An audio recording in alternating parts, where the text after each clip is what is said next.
Pika, pikapolonica. Darilo za mamico. Pika je čudovita, majhna pikapolonica. Stara je že 4 leta in pol in na krilih ima 4 črne pike. Danes zjutraj so Pika in njeni prijatelji v šoli izdelovali darila za svoje mame. Narišite cvetlice vseh barv, potem jih izrežite po črtah, je naročila učiteljica. Nato jih boste dali v majhen lonček. Na poti domov Pika zelo previdno nosi svoje darilo za mamo, da ga ne bi zlomila. Zelo je lomljivo, jih je opozorila učiteljica. Pika je zelo ponosna na svoj izdelek. Njena mama bo nadvse vesela. A veter se okrepi in piha. Piha tako močno, da Piko odnese visoko v zrak. Skloni se, da bi zaščitila darilo za mamo, a ko pristane na nožicah, opazi, da so vsi peclji na rožah upognjeni. Uboga Pika. Potem začne deževati. Pika si poišče zavetje, a pljusk. Velika debela dežna kaplja jo zmoči in zbije njen izdelek na tla. Lonček za rože se razbije na 1000 koščkov. Tokrat je njeno darilo popolnoma uničeno. Pika je žalostna. Le kaj si bo njena mama mislila o takšnem izdelku? Res je bil lep. Medtem ko joče, prileze mimo polž. Zakaj jokaš? Jo vpraša.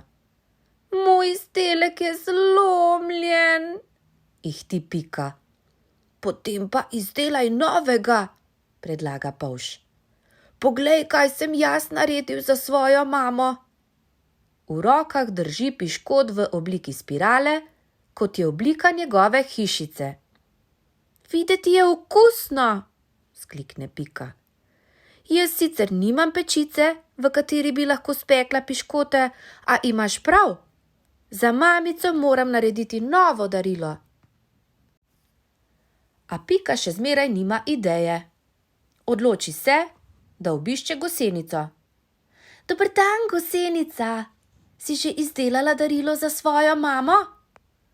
Poglej, na listu sem z majhnimi luknjicami oblikovala srce. Kako čudovito, sklikne Pika. Jaz ne znam delati lukenj tako kot ti, gosenica. Domisliti se bo morala česa drugega. Ko gre mimo pšeničnega polja, Pika povpraša Pajka. Pozdravljen, Pajek. Kaj pa ti? Ali si pripravil kaj za svojo mamo? Spletel sem režo v obliki zvezde. Tvoja mama bo navdušena, pravi Pika. Nažalost pa jaz ne znam plesti mreže. Domisliti se bo morala česa drugega. Ko odleti, sreča še čebelo. Pozdravljena, čebela. Je to, kar držiš v rokah, darilo za tvojo mamo? Je, odgovori ponosno čebela. To je vrč medu. Okrasila sem ga z rjavimi in rumenimi črtami. S prav takšnimi, kot so moje. To bo tvoji mami zagotovo ugajalo, reče Pika čebeli. Tudi moji bi bilo takšno darilo všeč, to se razume. A nažalost pikapolonice ne delamo medu. Še malo naprej Pika prekriža pot koloniji mravelj. Dober dan, mravlje, pozdravi Pika. Potrebujem idejo za darilo za svojo mamo. Ena od mravelj se ustavi. No, jaz sem narisala zelo lep portret svoje mame z nekaj rdeče, črne in bele barve ter s srcem. O, to pa je dobra ideja. Zelo rada rišem. Pika si misli sama pri sebi, kako bi rada presenetljivo, sijajno in zares neverjetno darilo. In razmišlja dalje. Čebela je naredila darilo s črtami, polž s spiralami, gosenica z okroglimi luknjami, Pajek je spletel lepo mrežo, mravlja pa je narisala risbo, rdečo, kot je ona sama. Če želim narediti darilo, ki upodablja mene, mora biti rdeče s črnimi pikami. To je to. Tokrat dobi Pika odlično idejo in se loti dela.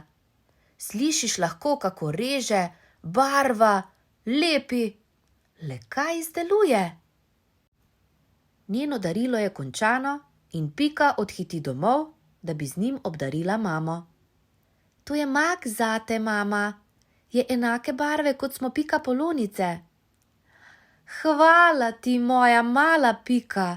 Tvoje darilo je najlepše od vseh. Pridi k meni, naj ti stisnem poljubček, kot ga znamo samo pikapolonice.